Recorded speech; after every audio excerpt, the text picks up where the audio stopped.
Te invitamos a comprometerte mes a mes y apoyar al DFI, Docencia Final Internacional.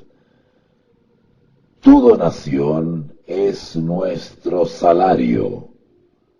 Que Dios te bendiga.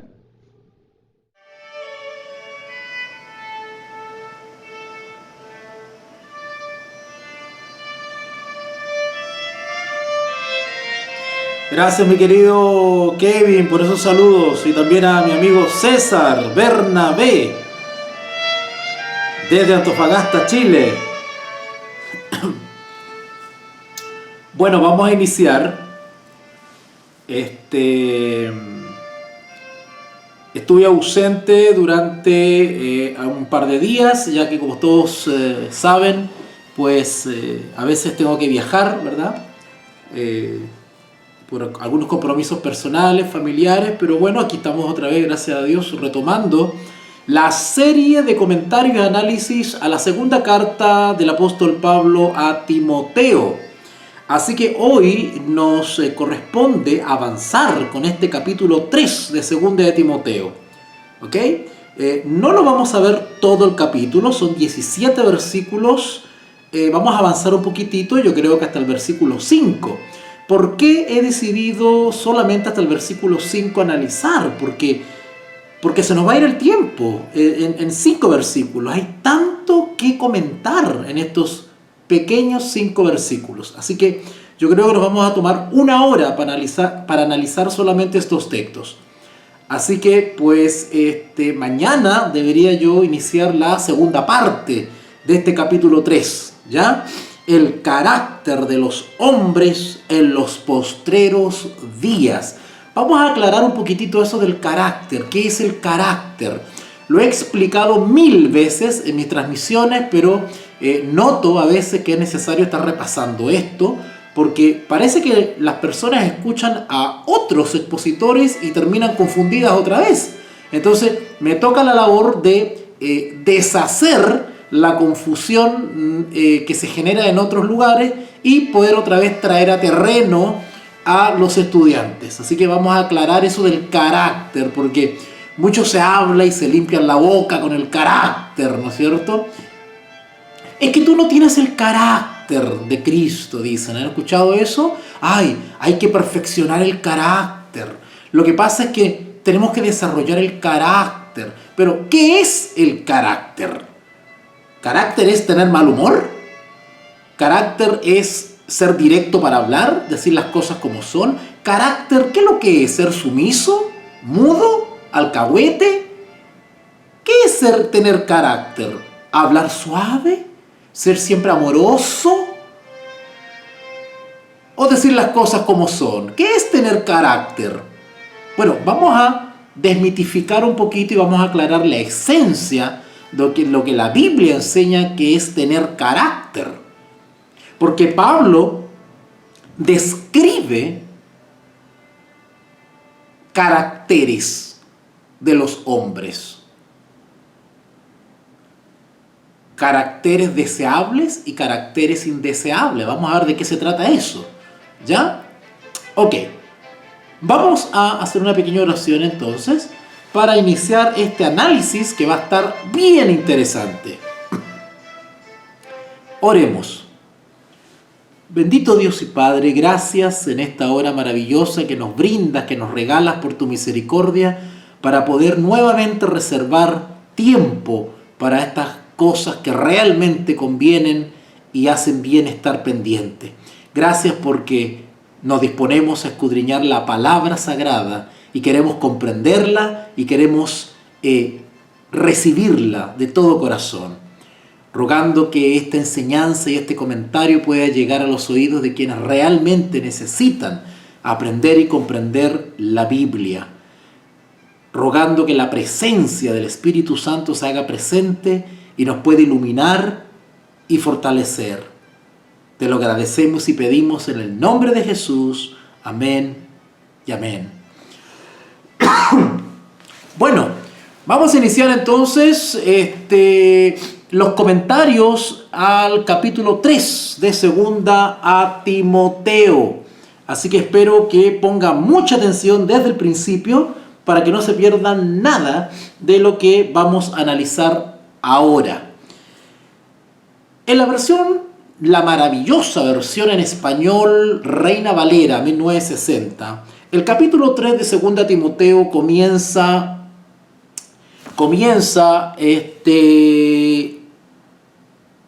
titulándolo Carácter de los hombres en los postreros días. Vamos a aclarar un poquitito esto del título, porque es muy, como siempre les digo, muy decidor, muy determinante.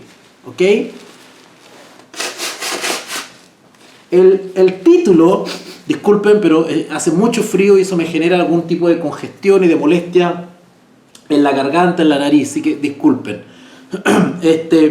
El título es bastante descriptivo del contexto de este capítulo 3. Primero dice el carácter. Bueno, ¿qué es el carácter? Algunos,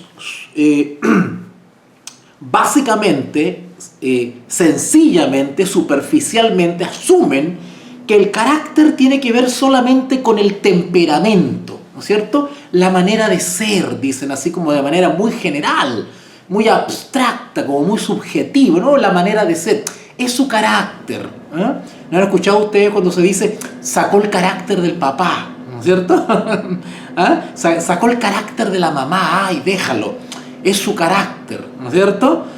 Y lo asumimos como si fuese una especie de temperamento, una cosa que tiene que se circunscribe solamente en los terrenos de la impulsividad, de la emocionalidad, de cierto arranque, ¿no es cierto? Cierto arranque de sensibilidad o cierto arranque de agresividad. Entonces decimos, es su carácter, ¿no? Que tiene un carácter de los 1000 demonios, decimos a veces. ¿Perfecto? Bueno, yo no digo eso, pero algunos dicen así, ¿verdad? Tiene un carácter de los 1000 demonios. Ay, ay, ay, ¿verdad? Y lo creen algo asumido. Bueno, es así, ya está, él es su carácter y nadie lo va a cambiar, ¿no es cierto? Bueno, la Biblia no enseña precisamente eso. La Biblia es más amplia a la hora de enseñarnos qué es el carácter.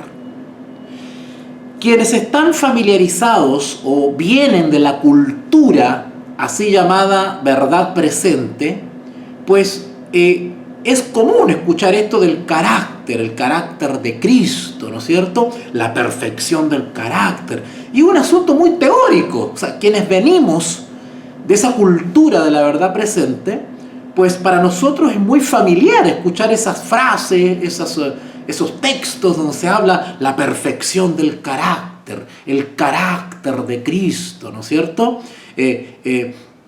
Algunos, ¿no es cierto? Algunos fanáticos religiosos, para poder atacar a algún adversario, le dicen, ay, es que tú no tienes el carácter de Cristo. No, ese hermano le falta mucho todavía, no tiene el carácter. Entonces, la palabra carácter parece que anda como pelota de ping-pong para allá y para acá. Y me ha tocado preguntarle a muchos de esos que hablan del carácter, ¿no es cierto? Pues, ¿qué es el carácter? ¿A qué se refiere cuando habla del carácter de Cristo? Y claro, cuando me responden, pues tienen esa idea vaga, superficial, básica del carácter en el sentido de temperamento, manera de ser, ¿no es cierto? Pero ¿qué enseña la Biblia? Saludos a Anita, que se viene conectando de México. Un abrazo, amiguita mía, que Dios te bendiga mucho. Entonces, lo que vamos a hacer ahora es profundizar un poquito en eso de qué es el carácter, qué enseña la Biblia de qué es el carácter, para que tengamos una idea profunda, espiritual, real, integral. Quería usar la palabra holística, pero capaz que me acusan de nueva era, ¿verdad? Bueno, una idea general, profunda, espiritual de lo que es el carácter. Pero también el título de este capítulo 3 de 2 de Timoteo dice de los hombres. Bueno, quienes no están contaminados con la perspectiva de género, pues entienden el castellano normal, neutro, ¿verdad? Entonces cuando dice hombres, estamos hablando de el género humano, hombres, mujeres, jóvenes, ancianos, etcétera, etcétera, ¿vale? Pero dice en los postreros días. Bueno, postreros días son los últimos días. Ahora, algunos se han confundido con esto porque dice, bueno, Pablo no está diciendo nada nuevo porque la descripción que hace de los hombres en los últimos días, pues no hay ninguna novedad que pertenezca solamente a los últimos días. Realmente lo que describe del versículo 1 al 5 son caracteres o un carácter humano que siempre ha existido. Entonces, ¿por qué eso de los últimos días? También voy a explicar eso en la medida que voy avanzando con este capítulo 3.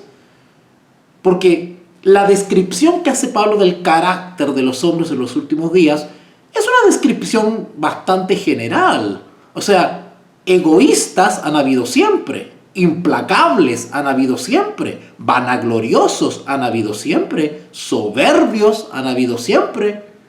Entonces, ¿qué quiere decir eso de los postreros días? Vamos a explicar eso porque se van a sorprender con lo que se van a encontrar. Estos textos personalmente los he leído y recontraleído por más de 25 años.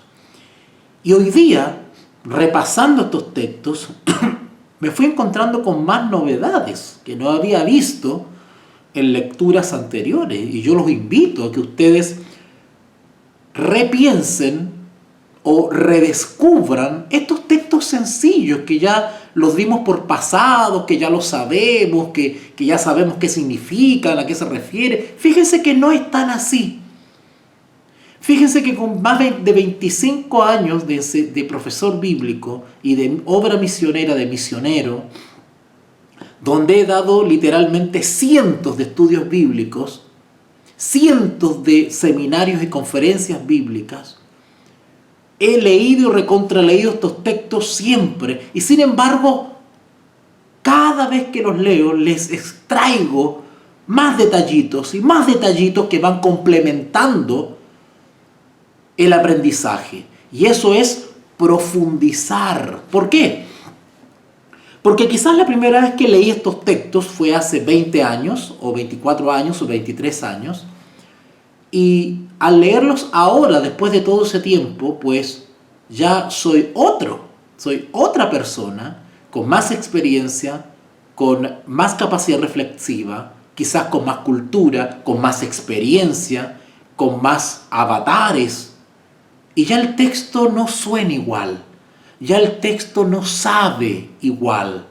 Porque desde la primera vez que leí estos textos hasta ahora, se ha sumado sobre todo un factor importante y gravitante, que es la experiencia.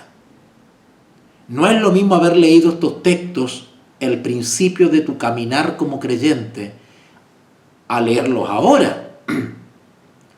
Cuando ahora tú lees estos textos, te sientes más identificado porque has experimentado muchas de las cosas que están escritas en este libro. Por ejemplo, cuando Pablo habla de las persecuciones, habla de ciertas angustias que él pasó. Bueno, muchos de nosotros cuando iniciamos nuestra carrera como creyentes, nunca habíamos experimentado dolores o persecuciones. Y sin embargo ahora, al pasar los años, leemos esos textos otra vez y comprendemos al apóstol Pablo, porque muchos hemos pasado por esas experiencias ya de las que pasó el apóstol Pablo. Así que adquieren un sentido y una profundidad mucho más preciada. El texto comienza diciendo, 2 Timoteo capítulo 3, versículo 1. También, le dice Pablo a Timoteo, también debes saber esto. Cuando dice también debes saber. La palabra saber implica entender.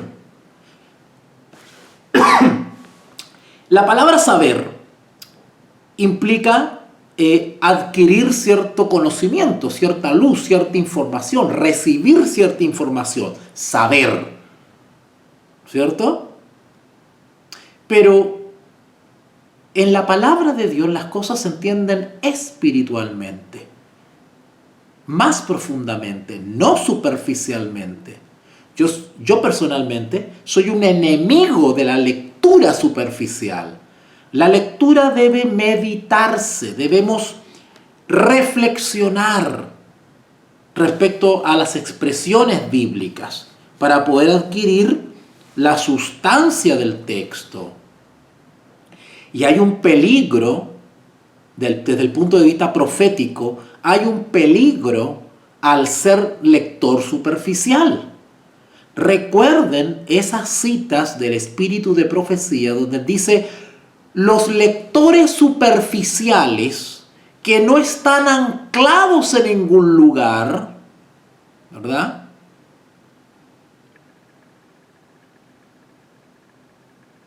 El lector superficial corre el riesgo de ser víctima del zarandeo. Sin embargo, el que no es lector superficial, pues tiene una gran ventaja porque tiene solidez. Y recuerden muy bien que cuando se imprime el sello de Dios, se imprime sobre aquellos que son inconmovibles. ¿Van uniendo los cabos ahora? ¿Se dan cuenta que no hay que ser lector superficial? Porque el lector superficial es víctima, repito, del zarandeo. El lector superficial no recibe el sello de Dios. ¿Quién recibe el sello de Dios? El que está anclado en la firme plataforma.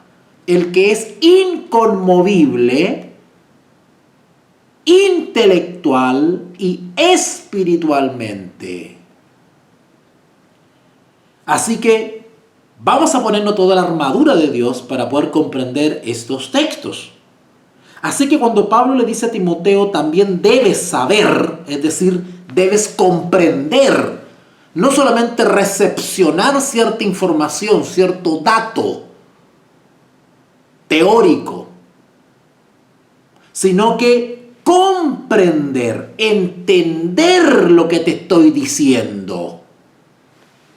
También debes saber esto, que en los postreros días, postreros dice relación con los últimos días. Ya voy a explicar eso de por qué los últimos. ¿Por qué pone énfasis en los últimos? Porque si bien ya en los días, en el siglo I, que fue cuando se escribió esta carta, habían el carácter de las personas, era ciertamente como Pablo lo describe acá. Así que eso no era ninguna novedad. Pero él pone énfasis en los postreros días. Y yo voy a explicar por qué. También debes saber esto, que en los postreros días vendrán. ¿Es que acaso en los días de Pablo no habían venido tiempos peligrosos? ¿Acaso los días de Pablo no eran peligrosos? Cuando estaba Nerón acosando a la iglesia, cuando la cabeza de Pablo estaba en riesgo, ¿acaso esos días no eran peligrosos? Cuando las tribus bárbaras del norte de Europa estaban acechando las fronteras del imperio, ¿acaso eso no eran tiempos peligrosos? Cuando Roma estaba siendo gobernada por un loco, por un psicótico, que culpó a los cristianos de haber incendiado Roma, ¿acaso eso no eran tiempos peligrosos? Pero Pablo pone énfasis en los últimos días. Él dice, también debes saber esto, que en los postreros días vendrán tiempos peligrosos. ¿Qué quiere decir esto? Que si bien en los días de Pablo eran días peligrosos, y no solamente en los días de Pablo, sino que en los siglos posteriores también hubieron tiempos peligrosos. Recuerden ustedes la caída del Imperio Romano y el desmembramiento y el surgimiento de nuevas naciones, que fue el principio de los modernos estados europeos.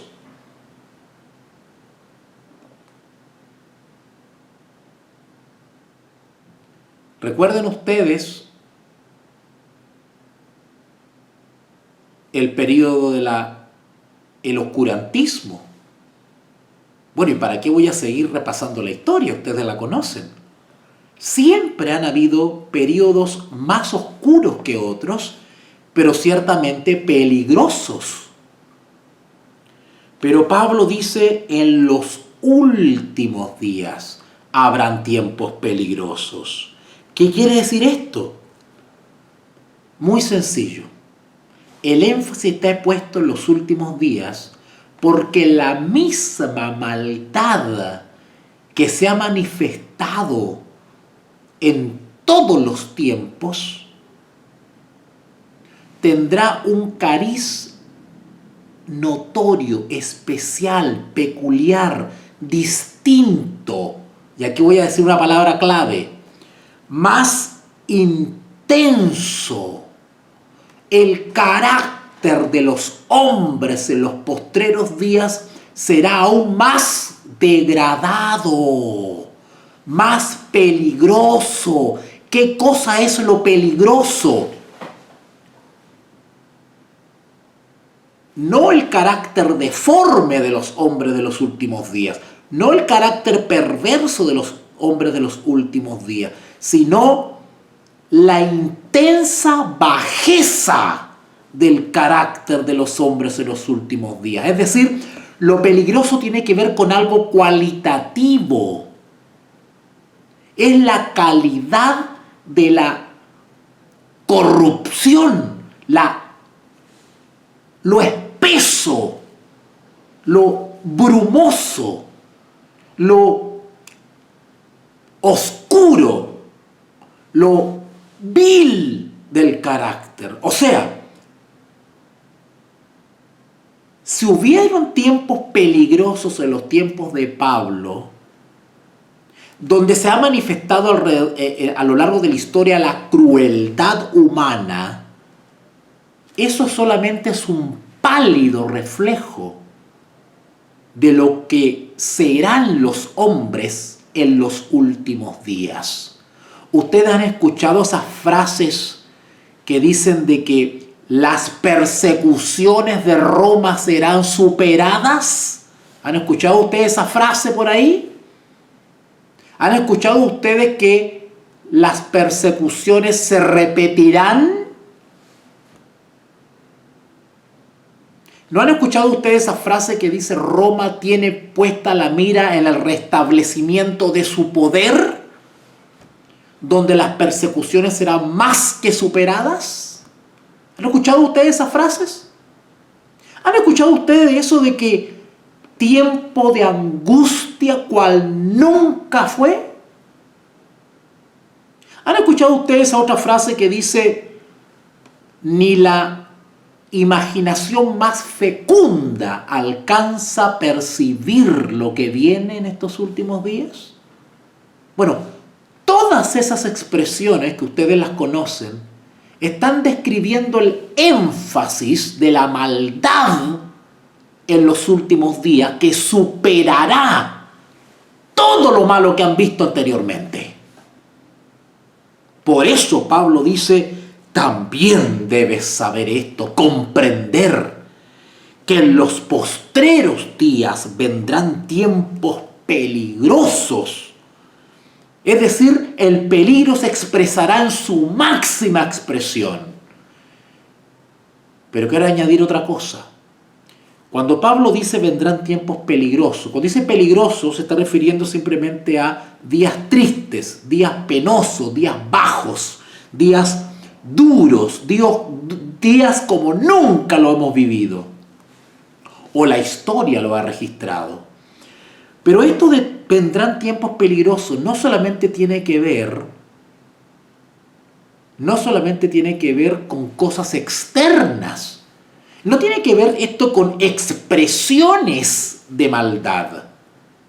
No solamente la exterioridad de la maldad va a ser una intensidad nunca vista, sino que Pablo pone énfasis en la bajeza del ser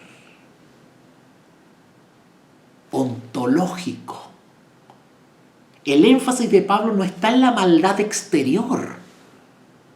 De eso no tenemos que sorprendernos. Ya el Señor Jesús nos lo había dicho en Mateo 24, Lucas 21, Marcos 13 y otros textos, ¿no es cierto? Donde hablaba de falsos maestros, guerras, pestes, angustias. Eso lo sabemos. Pablo pone el énfasis en el interior. Pablo pone énfasis en el carácter. Y el carácter es mucho más que tener mal humor. El carácter es mucho más que ser impulsivo. El carácter es mucho más de lo que los mentes básicas describen como temperamentos. ¿No han escuchado ustedes a los charlatanes que hablan de flemático, no sé qué cosa, y que, ¿cierto? Los 4 temperamentos, ¿no es cierto? Sanguíneo, ¿ah? ¿No han escuchado a estos brujos que hablan de eso? Pablo no está hablando de eso. Pablo está hablando de la constitución del ser, de la persona, lo que te estructura como ser humano. Todo tu ser. Tanto tu conducta externa, tu comportamiento, tus actos, tus hechos, tus palabras, tus expresiones, tu conducta social, tu manera de relacionarte con el otro. Pablo no solamente está hablando de eso, que es parte del ser. Cuando hablamos del carácter, estamos hablando del ser, y el ser involucra todo tu ser. Desde cómo hablas hasta por qué lo hablas. El ser involucra sentimientos, impulsos, intenciones, motivos, principios, valores, razonamientos, sentimientos, todo tu ser. Cuando hablamos de carácter, hablamos de cada célula, de cada neurona. Cuando hablamos del ser, estamos hablando también de una dimensión espiritual que está unida con lo corporal. Cuando hablamos de lo corporal, hablamos también que es una habitación de lo espiritual. Es decir, lo corporal es morada del Espíritu Santo. Por lo tanto, es un todo. El carácter del ser humano será determinado en tanto y en cuanto habita en ti o no el Espíritu de Dios.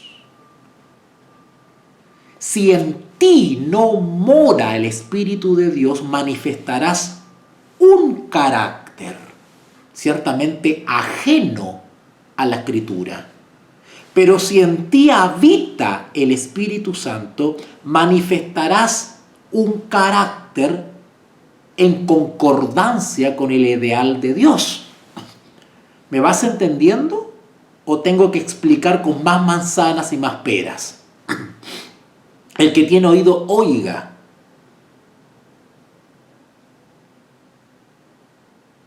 La Biblia le llama al carácter, le llama frutos. ¿Están conectando los cabos? Cuando la Biblia habla de los frutos del Espíritu, en Gálatas capítulo 5 y otros textos, simplemente lo que está haciendo es describir el carácter de aquel que es morada del Espíritu. Así de sencillo. Así que en términos generales, cuando hablamos del carácter, estamos hablando del ser humano, consciente y social.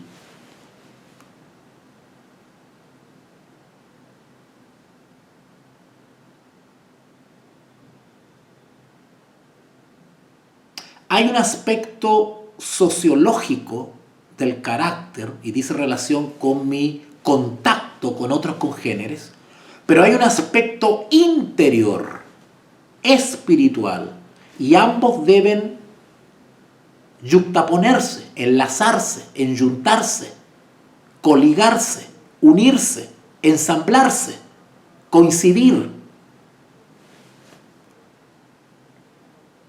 ¿Se dan cuenta que la meta a la perfección cristiana no es algo baladí?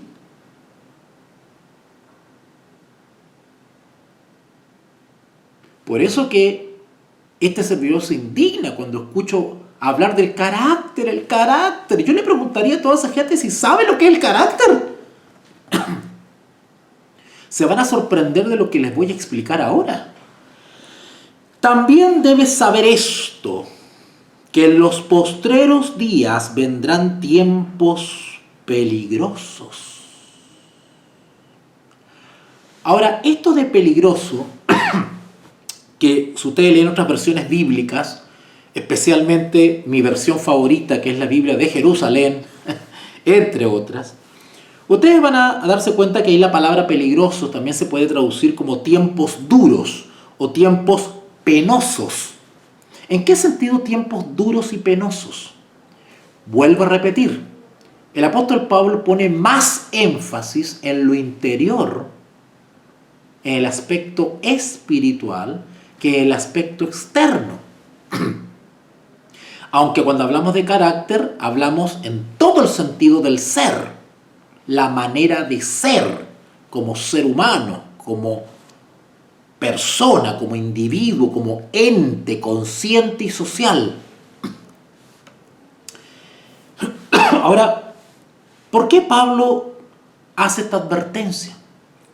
Y le dice a Timoteo, tienes que comprender, tienes que saber esto, tienes que entender la profundidad de esta advertencia.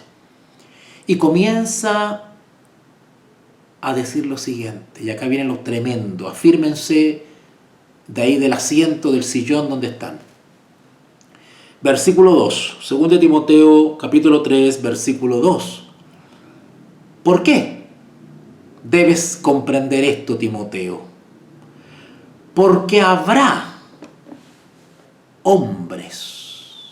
Pablo señala inmediatamente. Pablo no señala las instituciones, aunque ciertamente sabemos que en los postreros días, y no solamente lo dice la Escritura, sino que lo dice el Espíritu de profecía, antes de la venida de nuestro Señor Jesucristo, las instituciones religiosas estarán absolutamente corruptas. Todos sabemos que nuestro deber ético-moral es renunciar y salir de toda institución religiosa, porque están corruptas, son podridas y no están cumpliendo su labor. y debemos prepararnos para la gran guerra teológica que se avecina y dejar de perder el tiempo. Así que Pablo no apunta su advertencia a las instituciones. Él ya lo entendió.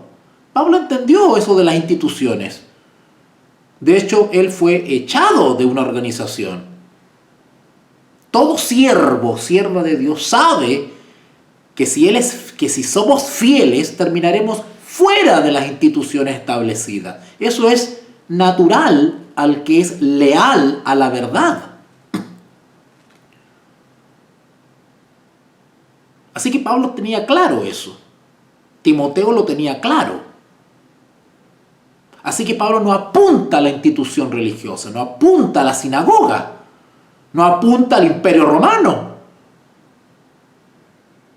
Pablo apunta directamente al ser.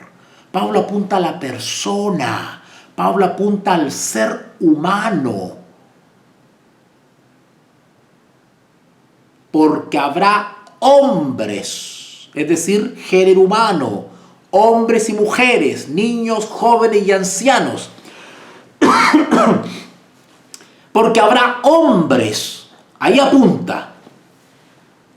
Y noten cómo empieza a describir cierto tipo de hombres, o mejor dicho, cierto tipo de carácter de ciertos hombres.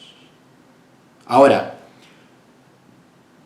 la descripción que él hace en los versículos que voy a leer es una descripción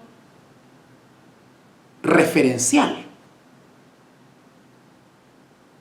Porque si bien él nombra, por ejemplo, dice vanaglorioso, soberbio, blasfemo, bueno, son algunos de los defectos de carácter que él menciona. Hay cientos.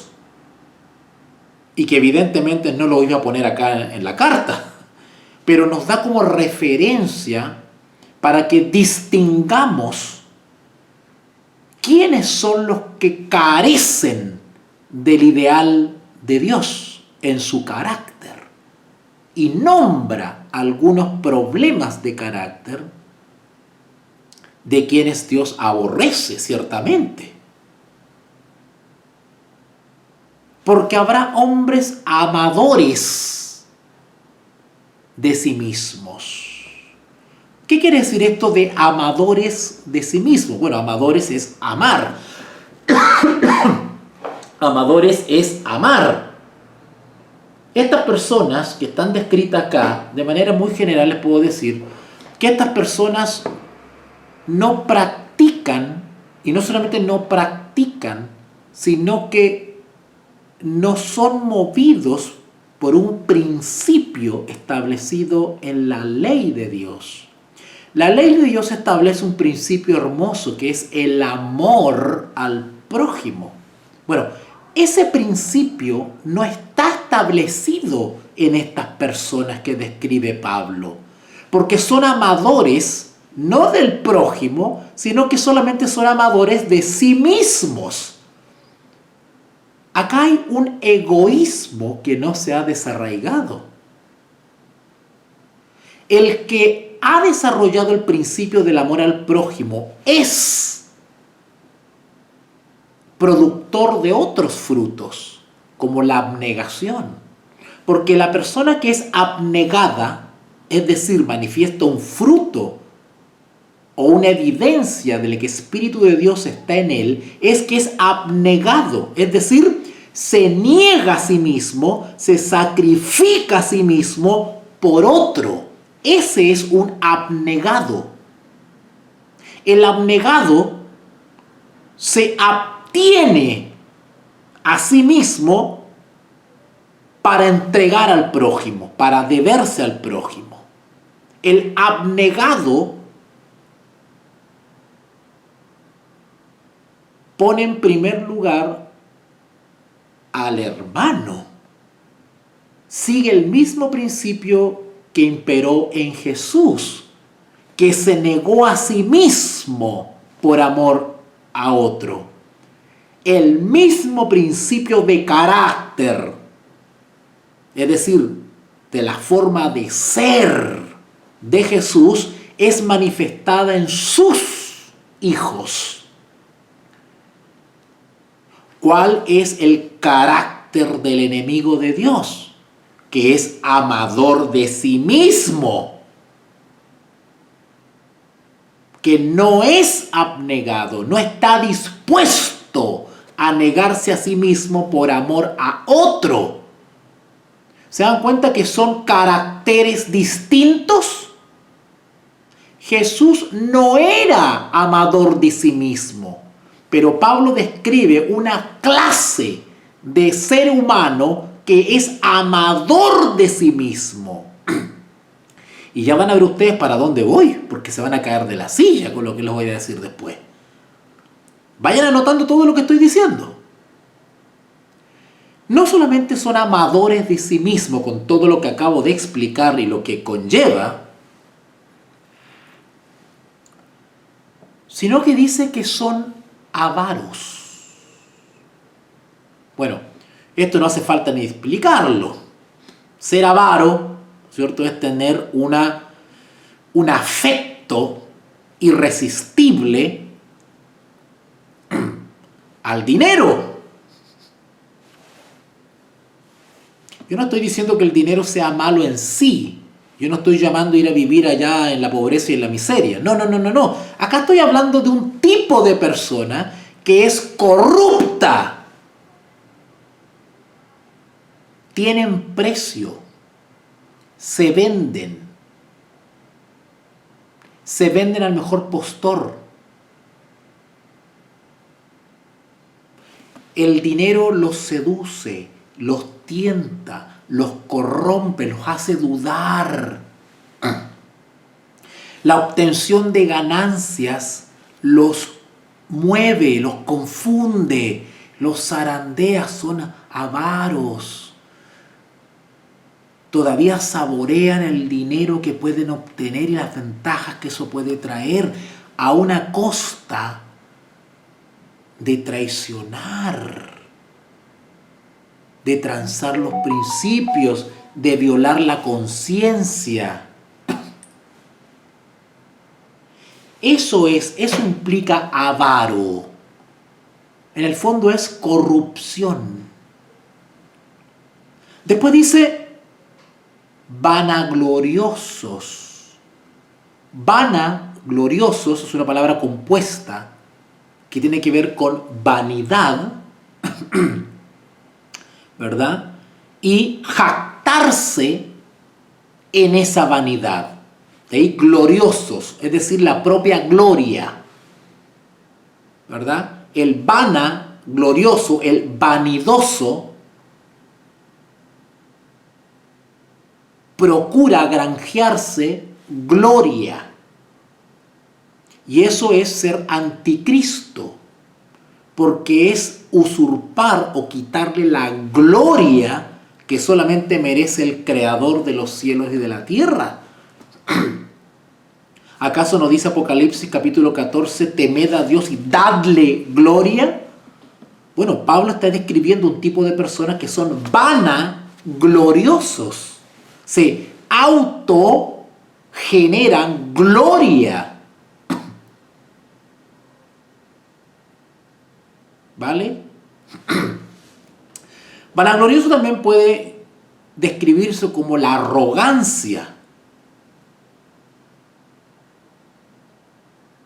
La arrogancia tiene que ver con aquel que prescinde de Dios, que no depende de Dios, sino que igual que Satanás busca instalarse él en el trono del Creador. Por eso hablo que es un anticristo. Básicamente, todo aquel que tiene un carácter deformado es un anticristo, porque cultiva todos los rasgos propios de Satanás. Quien es amador de sí mismo, es avaro y es vanaglorioso. porque busca la gloria para él y no para Jesús. Soberbios. ¿Qué es lo que es ser soberbio?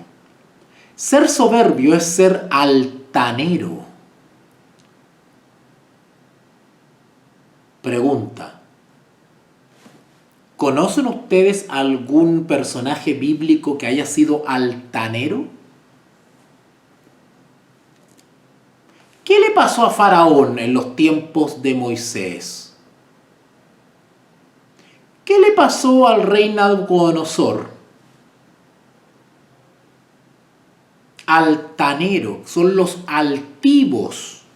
Altivo viene de altura. Otro rasgo de Satanás. Erigirse en las alturas y ocupar el lugar que le corresponde al Hijo de Dios. Ese es un soberbio, un altivo.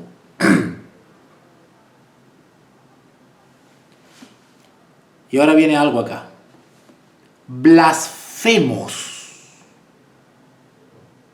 Si ustedes buscan otras versiones bíblicas, bueno, la palabra blasfemia tiene que ver principalmente con, la blasfemia es algo que alude a algo de naturaleza religiosa, espiritual, ¿vale? Pero yo les voy a explicar algo, porque en realidad esta blasfemia que está descrita por Pablo, le voy a explicar por qué dice blasfemia y no dice otra cosa. Porque en realidad Pablo lo que quiere decir es calumniador o difamador. Eso es un blasfemo. Cuando Pablo lo dice acá en el carácter, en el contexto de la descripción de un carácter, Pablo está describiendo a alguien que es calumniador, que es difamador. Pero en el contexto religioso se llama blasfemia. Porque ser difamador o ser calumniador en el contexto religioso es ser un blasfemo. Porque en materia religiosa el que calumnia o difama insulta, falta el respeto, denigra, humilla, afecta la imagen o el carácter de otro. Por eso él dice acá blasfemia, y algunas Biblias lo traducen como blasfemia. Pero en realidad Pablo lo que está señalando es al calumniador y al difamador. Otra característica de Satanás.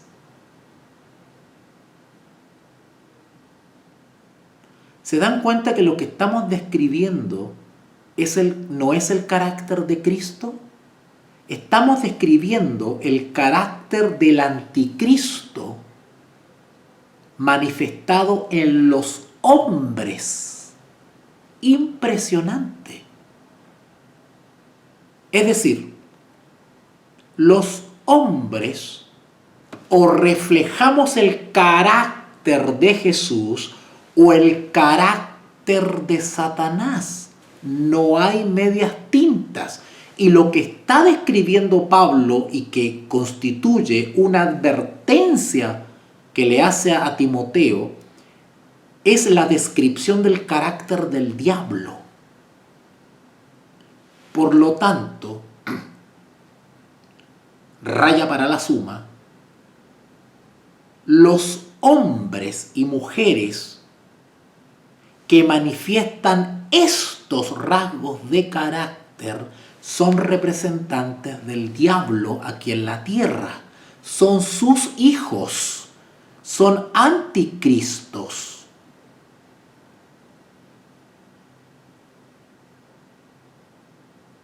Si tú que me estás escuchando te encuentras en la situación de que manifiestas este tipo de rasgos, no entres en desesperación.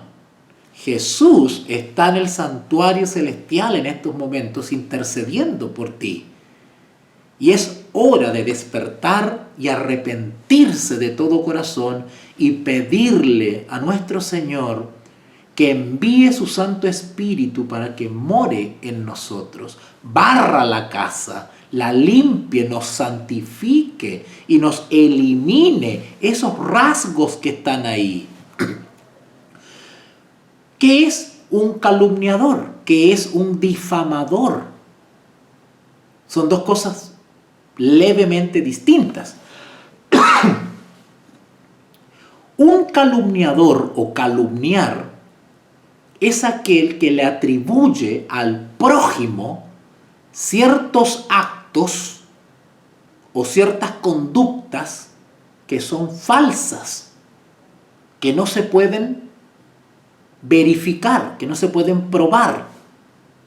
El calumniador le atribuye o le imputa al prójimo conductas o actos o dichos que son falsos. Son falsos porque no pueden probarlos y se hacen con la intención de afectar la reputación del prójimo. Eso es una calumnia.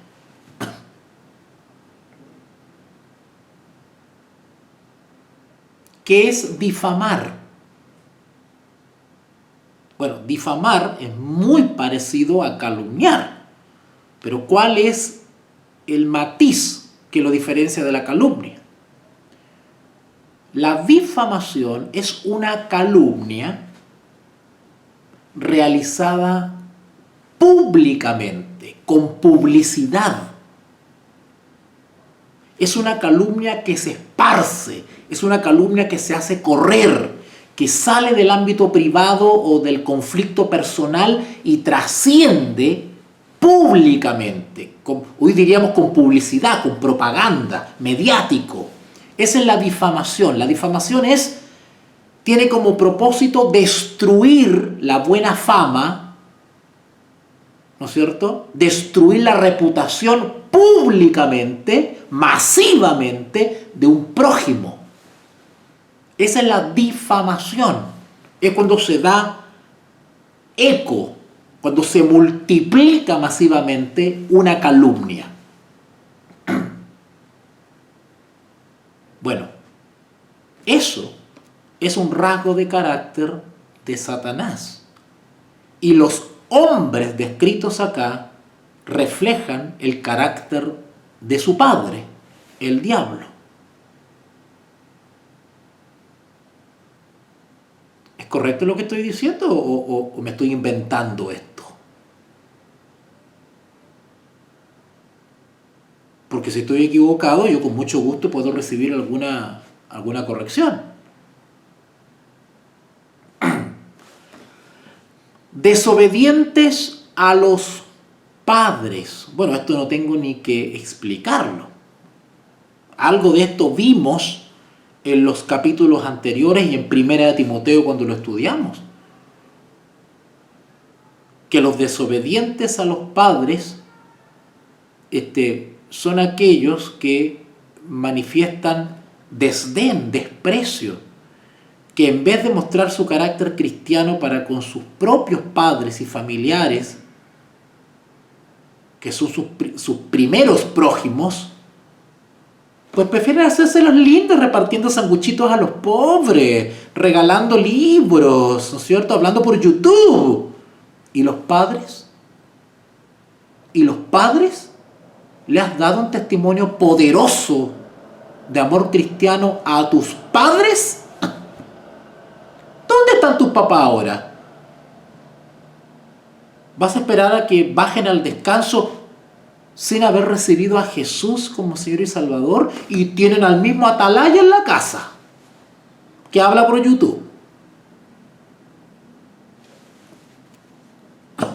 Aquellos que no siguen los consejos de los padres, aquellos que han ignorado la formación y guía de los padres, aquellos que menosprecian a los padres, aquellos que ignoran los consejos de los padres creyentes, ingratos. ¿Qué es un ingrato, bíblicamente hablando? Un ingrato es un desagradecido. Ese es un ingrato, un desagradecido, un mal agradecido. Eso es un ingrato.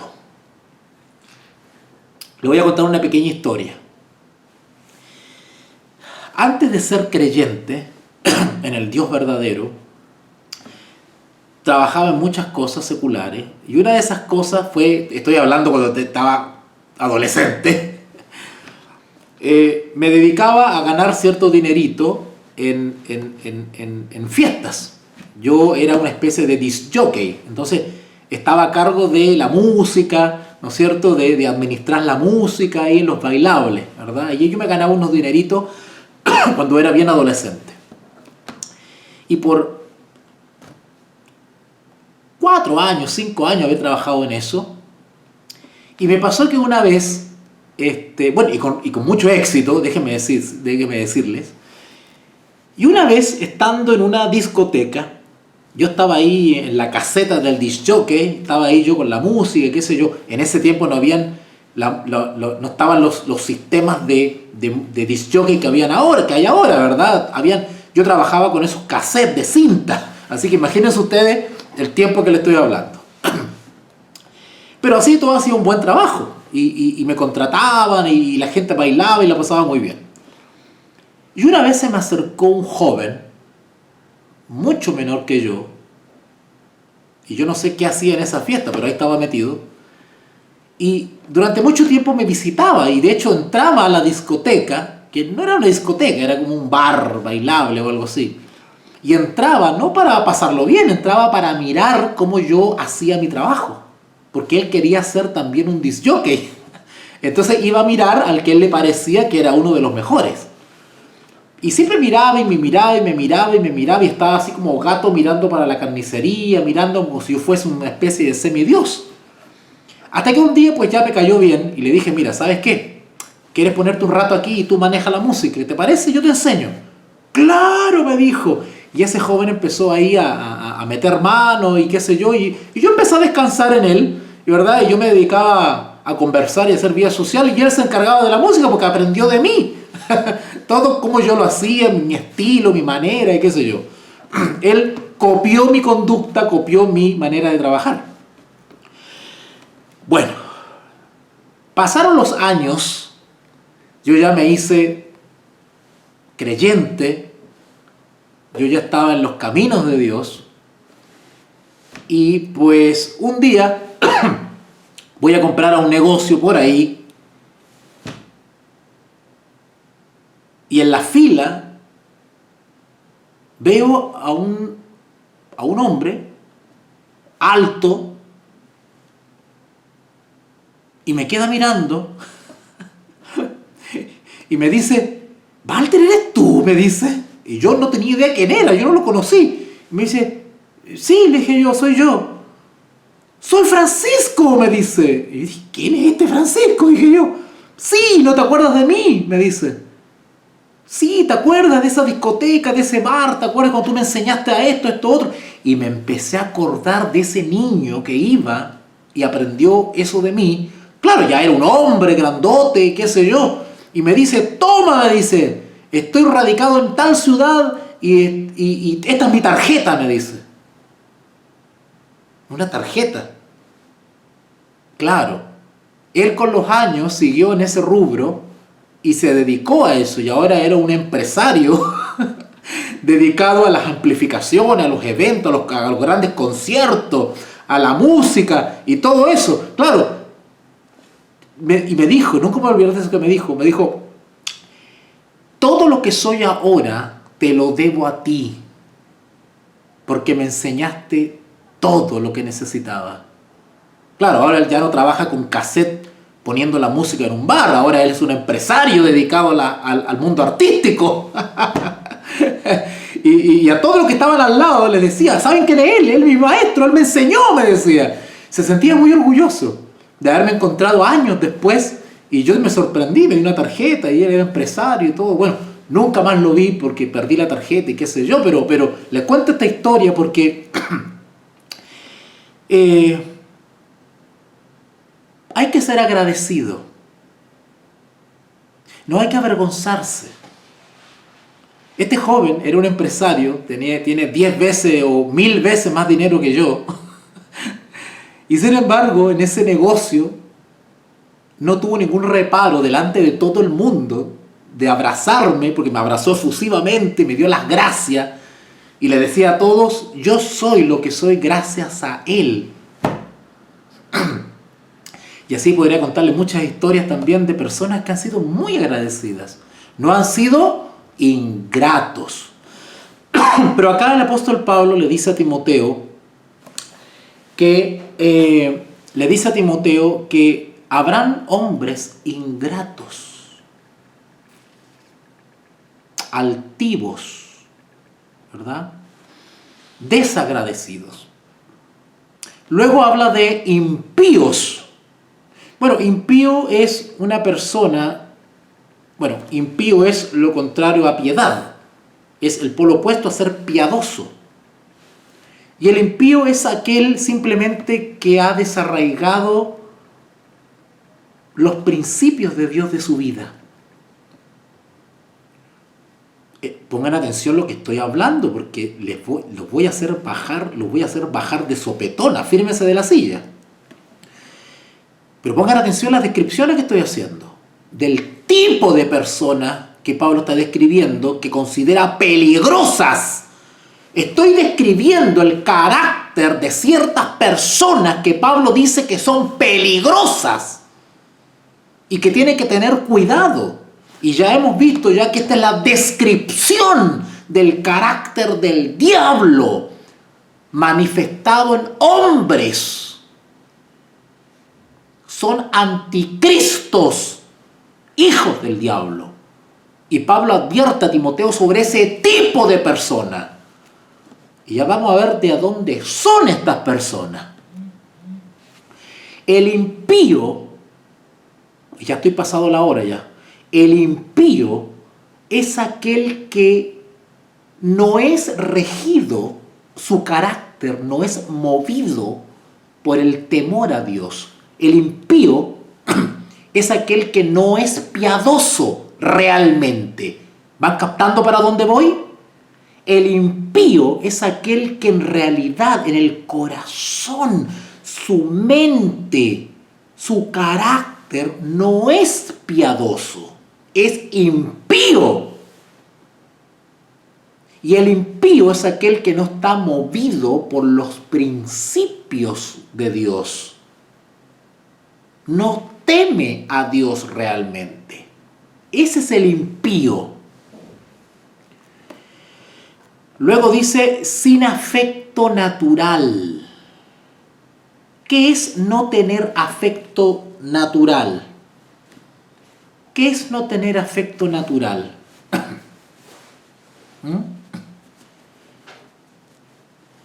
No tener afecto natural,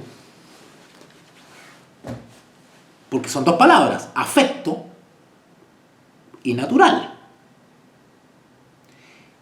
Cuando Pablo habla de los afectos, está hablando de una conducta o de un carácter acorde a mi naturaleza humana.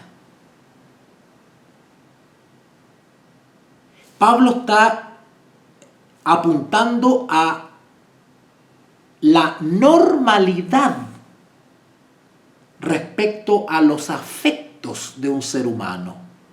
Por ejemplo, lo natural, lo normal es que una madre ame a sus hijos. Un padre ame a sus hijos. Eso es lo natural. Es lo propio del ser.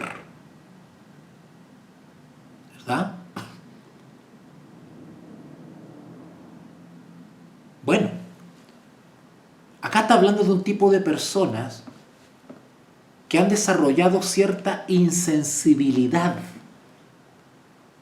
a lo que es natural, a lo que es normal. Son aquellas personas que rompen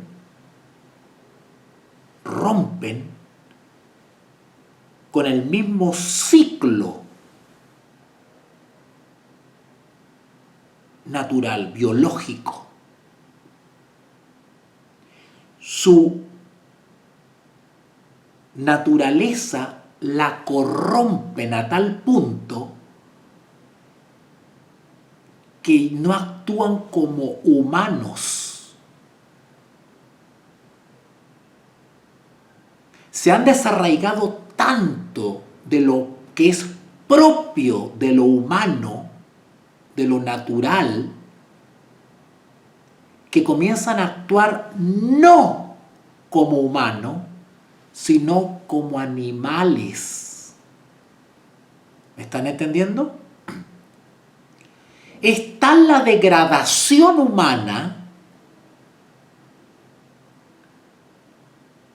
que el ser humano comienza a actuar como bestia, irracionalmente. Pablo está hablando aquí de los psicóticos. En términos psicológicos es un psicótico, un esquizofrénico, un enfermo mental. ¿No han visto ustedes por la prensa personas que se enamoran de árboles? ¿Se casan con perros? ¿No han visto ustedes jóvenes en TikTok y en Instagram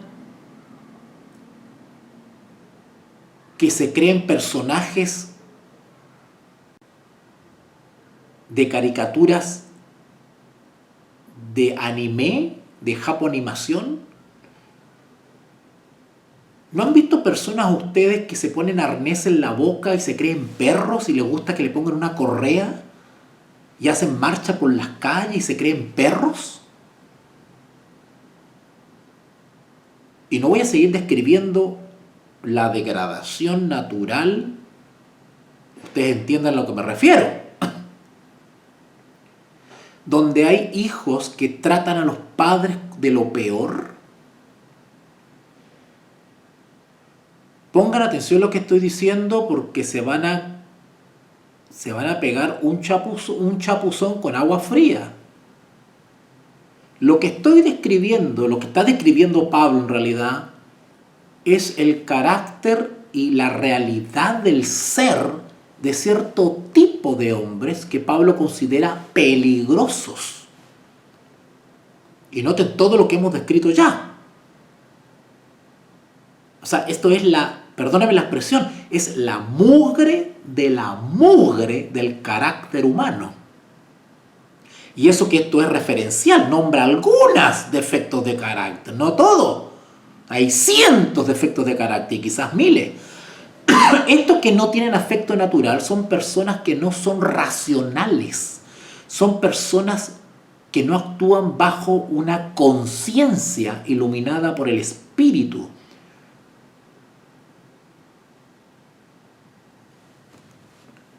Implacables. Implacable quiere decir que son personas irreconciliables, personas de las cuales tú no puedes razonar. El implacable es aquel que tiende al fanatismo, esa persona que es irracional, esa persona que no usa bien su cerebro, que no maneja sus emociones, que es intransable, implacable, imposible de conmover, de hacer entrar en razón. Ese es el implacable, el intolerante, el fanático, calumniador. Bueno, aquí ya nombra específicamente la labor de calumniar, que ya le expliqué lo que era, y la diferencia con difamar. Intemperantes. ¿Qué es un intemperante? El intemperante es aquel que es desenfrenado, aquel que no tiene límites, que es lo contrario a templanza o dominio propio. Bueno, lo contrario a eso es el intemperante. El intemperante es aquel que acostumbra a vivir excesos, a hacer cosas en exceso, tanto buenas como malas. Porque se puede caer en la intemperancia igual, ¿verdad? Aquel que no tiene freno, que no tiene límites, aquel que no es prudente, ese es el intemperante, ¿vale? Crueles. El cruel es aquel que ha perdido y está muy unido al sin afecto natural. El cruel es aquel que no tiene ninguna conmiseración, es aquel que no tiene una pizca de misericordia, es aquel que piensa que alguien se merece sufrir.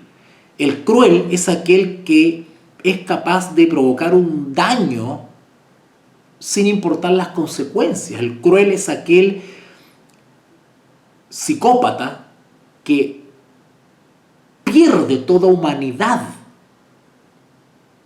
que en el fondo, el cruel en el fondo, se goza en ver caer a alguien, en ver sufrir a alguien. El cruel es aquel que se deleita muy en el fondo en ver a alguien arruinado. El cruel, él es el que se revuelca en la venganza, en el desquite.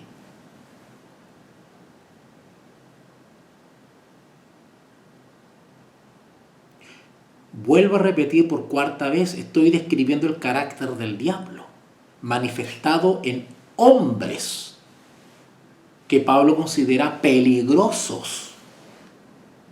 Aguántenme unos minutos porque van a ver lo que viene. Aborrecedores de lo bueno. ¿Qué quiere decir esto que son aborrecedores de lo bueno? El aborrecedor de lo bueno no es que aborrezca, valga la redundancia, lo bueno realmente, porque el aborrecedor de lo bueno sabe lo que es bueno. Pongan atención a lo que voy a decir. El aborrecedor de lo bueno sabe lo que es bueno, o por lo menos este aborrecedor de lo bueno que describe Pablo sabe lo que es bueno. ¿Saben para dónde voy, no es cierto? El aborrecedor de lo bueno en realidad no desprecia lo bueno, sino que desprecia lo bueno que pone en contraste su maldad. El aborrecedor de lo bueno sabe lo que es bueno y en realidad no aborrece lo bueno. ¿Pero en qué sentido aborrece lo bueno? Aborrece a aquel prójimo que con su conducta buena pone en contraste su pecado. Aquel que es bueno e ilumina pone en evidencia las tinieblas de otro. Por lo tanto, el que es aborrecedor de lo bueno tiene que eliminar lo que es bueno porque afecta su conducta y no quiere que ésta salga a la luz. Por eso el odio universal que se va a manifestar contra el fuerte pregón, contra la guerra teológica global que se avecina. Porque lo malo aborrece las tinieblas. Porque las tinieblas aborrecen la luz, porque la luz pone en evidencia el pecado.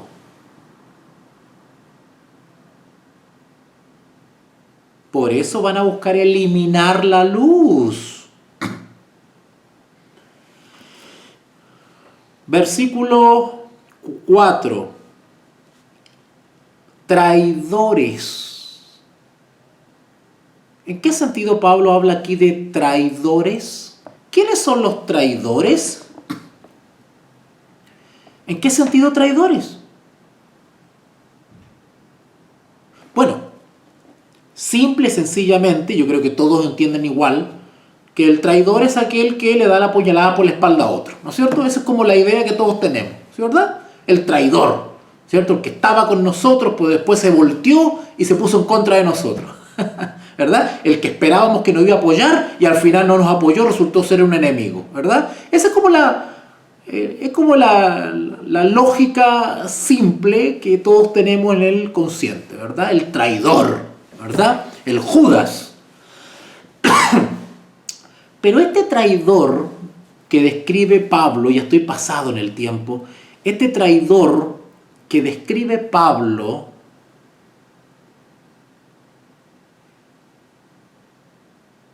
es el traidor. ¿En qué sentido es traidor? Lo voy a dejar con la duda, porque ya me pasó el tiempo y no puedo seguir. Ya va 1:20 casi, 1:19, estoy pasado en el tiempo. Vamos a dejar para mañana el capítulo 4, 5 y en adelante. Mañana voy a continuar desde el versículo 4 en adelante. Estoy analizando 2 Timoteo capítulo 3. Quedamos en el 3. Mañana estaría desarrollando del 4 en adelante. Tengo que dejarlo hasta acá porque se me pasó el tiempo, ¿ya? Pero por favor, vuelvan a repasar este video porque esta clase de hoy día es la primera parte, ¿vale? Este capítulo 3 lo voy a partir en 3 pedazos, 3 partes. Y la segunda parte no se va a entender si no escuchan este primer video. Así que yo les ruego que lo repasen, ¿vale? Para que sigan el hilo, porque toda esta descripción y todo este tiempo que me he tomado en explicar estas descripciones que hace Pablo nos van a llevar a algo que nos van a quedar atónitos ustedes con lo que hasta dónde voy a llegar con esto. Este es uno de los capítulos más trascendentales de las cartas de Timoteo. Así que vamos a dejarlo hasta acá. Yo voy a hacer una oración para despedir esta jornada y les ruego que me acompañen. Oremos. Bendito Dios y Padre, gracias en estos momentos por esta jornada maravillosa de reflexión. Te ruego que aquellos que escuchen esta transmisión puedan verse grandemente bendecidos. Es mi intención y mi propósito. Gracias por darme la salud, el alimento y los medios para poder seguir trabajando como profesor bíblico. Padre, gracias por tu Espíritu Santo, porque ciertamente ha tocado a muchas personas. Y te ruego que me permitas mañana volver a conectarme con mis amigos. Te lo agradezco en el nombre de Jesús. Amén y amén. Muchas gracias, queridos amigos, por acompañarme. Gracias por aquellos que no se olvidan de este profesor mes a mes, porque su apoyo es mi salario. Este es mi trabajo. Y espero en el Señor estarlo ejerciendo dignamente. Que Dios les bendiga y nos encontramos mañana de 19 horas, 7 de la tarde en adelante. Voy a estar avisando por grupos de Telegram, ir dando detalles de a qué hora me voy a conectar y los espero con la segunda parte del capítulo 3 de 2 a Timoteo. Que Dios les bendiga mucho.